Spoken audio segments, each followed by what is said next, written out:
It is a weird argument, though. I want to bring in Chicago Alderman Raymond Lopez. Alderman, thanks very much for coming on the show. Where do you stand on giving out work permits to illegal migrants?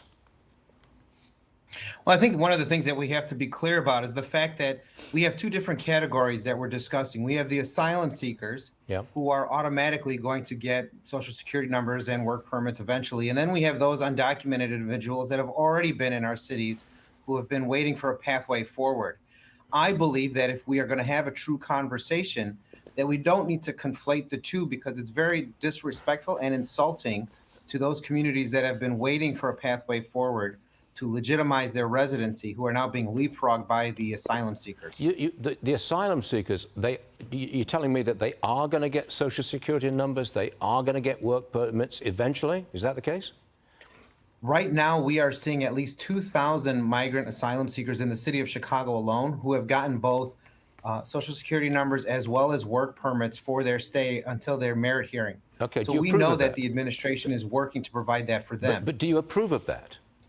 They are illegals, they've not got their court hearing yet, but they can work. Do you approve of that? No, I disagree with the fact that Secretary Mayorkas and President Biden allowed for the manipulation of our asylum process to bring us to this point.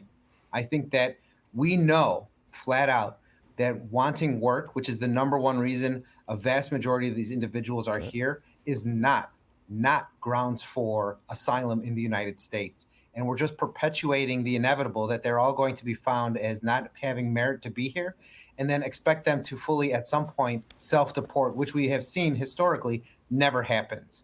I believe that Congress should have stepped in months ago to put an end to this, to force the Biden administration to secure the border and to do what was necessary to protect the United States and our country in this moment.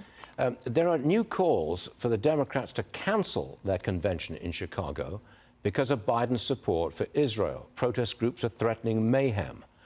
They don't want to repeat the 1968 Chicago Convention, which actually lost the election for Hubert Humphrey. You're a Democrat. Do you want the Democrat convention in your city? First off, I'm a Democrat who stands in full support of Israel's right to defend itself. I believe that the Democratic National Convention should come to the city of Chicago because we are the most American of American cities. And it's outrageous that some of my socialist colleagues are supporting organizations like Behind Enemy Lines that actually want to see our city fall into chaos worse than what we saw in 1968. There are parts of our city that have never recovered from the riots and devastation from that convention, particularly on the west side where our mayor is from. And anyone who advocates for the destruction of communities and for the chaos that it will ensue isn't fit for office, let alone to stand and say that they are for anyone else's rights elsewhere. You might want to have a chat with your mayor about that.